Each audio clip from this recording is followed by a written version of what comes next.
Hey friends, welcome back to the channel. It is early. It is day 2 of this weekend at Gingerman, and it's competition day. So I'm excited, a little nervous at the same time, but there's not a lot of cars out here. I believe there's only 6 or 7 cars in my group, and it's actually the biggest group of today's time attack. I think there are only about 18 participants, so it's not many, but it's early. I just got here to the track from the hotel. The cars are chilling there. Charlie's car, my car will both be in the same group. It's a lot less windy today. It's a little windy, but yesterday was a lot windier, and we actually have some sun today. The cloud cover is mostly gone. Yesterday it was insane. It was cloudy all day, cold and windy all day, and it wasn't the best weather, but today should be better, and we're hoping for some good times. Yesterday I ran a new PB of 1:46.2, and the Garmin Catalyst is telling me that if I can piece together a good lap, I should be able to run a high 145. Actually, no, even a mid 145. So 145.4 is what it's telling me I should be able to do, as long as I can, again, put together a good lap. So that's what we'll shoot for today. First session of the day is going to be just a kind of practice / qualifying session. They're going to use it to kind of seed the groups, and then we'll have 5 more sessions to try to get the fastest lap. Drivers meeting at 8:15. It is 5 till, and I'm just going to go ahead and start to get the car ready. I think what we're going to do is bleed the brakes just to make sure we got some good brakes, and then, you know, top off fluids, and we should be good to go.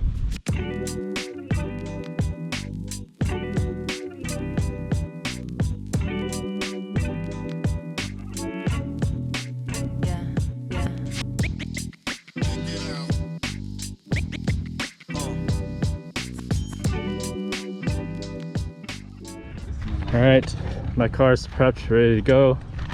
Charlie's still making some changes. We go out in 25 minutes. Charlie's going wider wheels, or wider tires in the back now. I just bled the brakes. Did the normal pre-track stuff to the car. Put up the tent.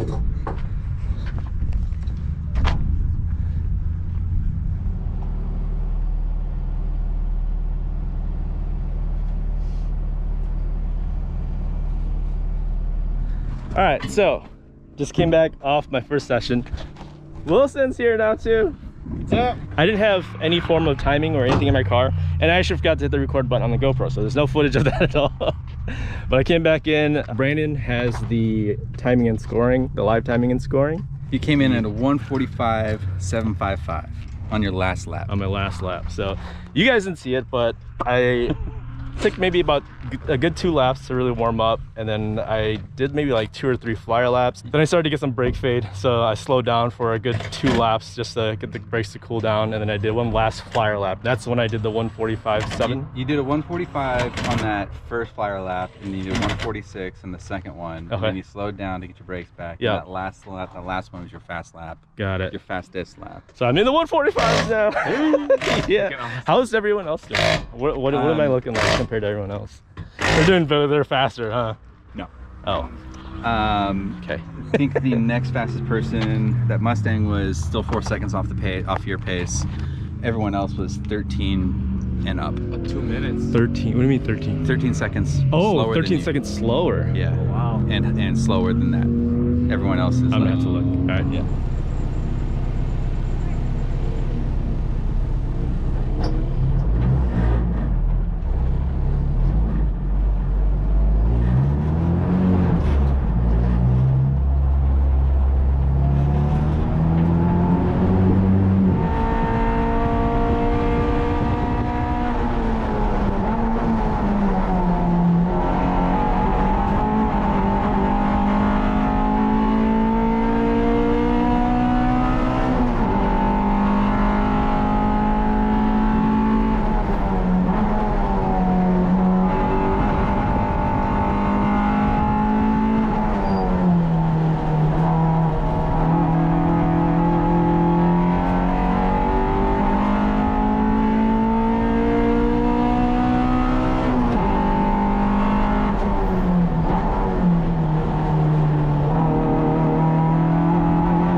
Well, I just finished my second session of the day and it was crazy. The results from it are just absolutely unbelievable. I did not think myself or this car had that time in it. I came back into the pits, ran in, Touger gave me a look.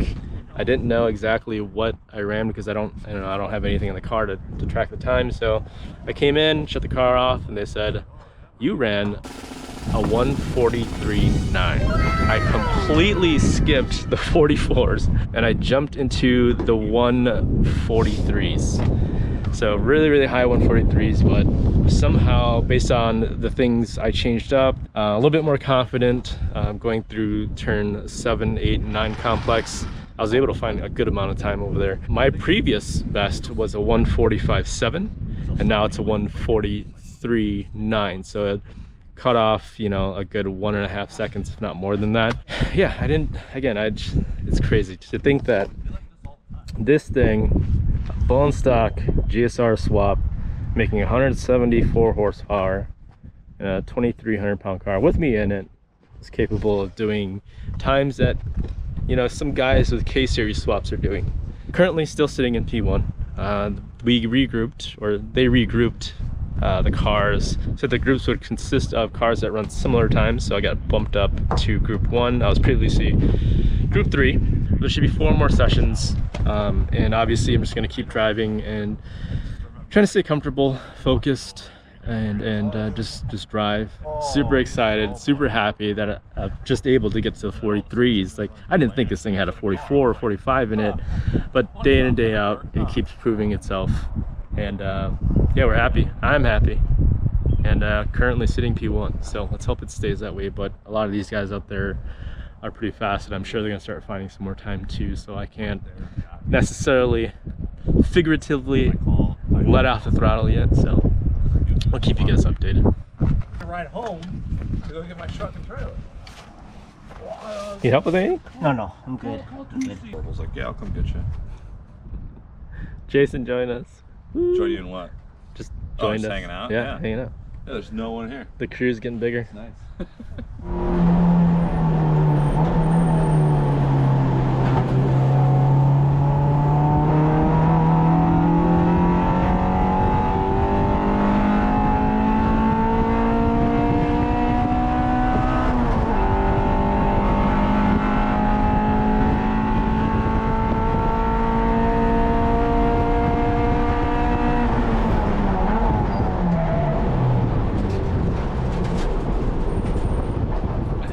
Session 3 recap. I got changed and I'm in group 3 now. Yeah, so I pushed the brake zone there.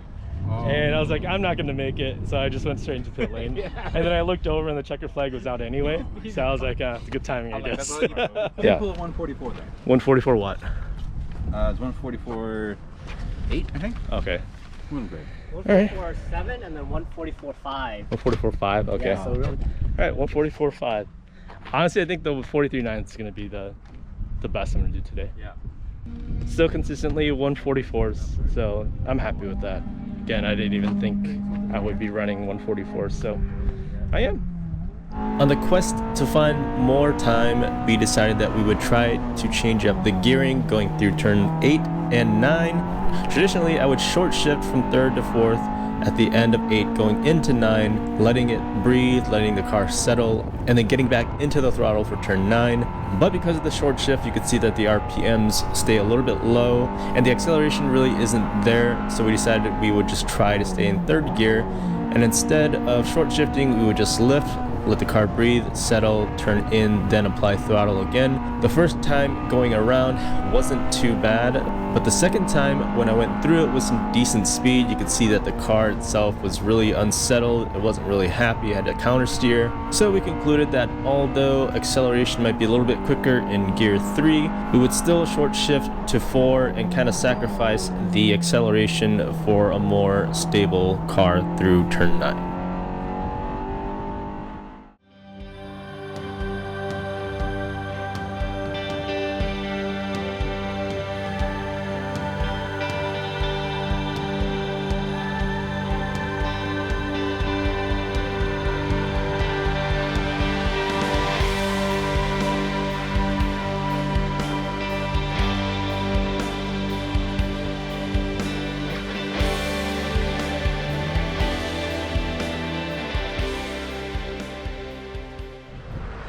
Well, that does it for this weekend. Got a first place finish in my first ever time attack. It was so exciting. I had so much good support from my friends here. I thank them so much because I wouldn't have been able to do it. Touger, Brandon, thank you guys for coming out to help me work on the car. Just not having to worry about tire pressures, torquing wheels, all that stuff constantly on top of driving. It was super helpful. Wilson also for coming out and helping on today. And, yeah, we're all loaded up. Here's the car, we're ready to go. This place is pretty empty right now. That is it. I hope you guys enjoyed watching that. That was an insane weekend with a really, really good outcome. So if you guys enjoyed it, go ahead and give it a thumbs up. And if you guys want to stay up to date with the progress on my car here and the progress of me as a driver, go ahead and subscribe to the channel. And if you guys have any questions, go ahead and put them down in the comment section down below and I'll do my best to answer them. But until then, stay safe, stay smooth. See you guys later.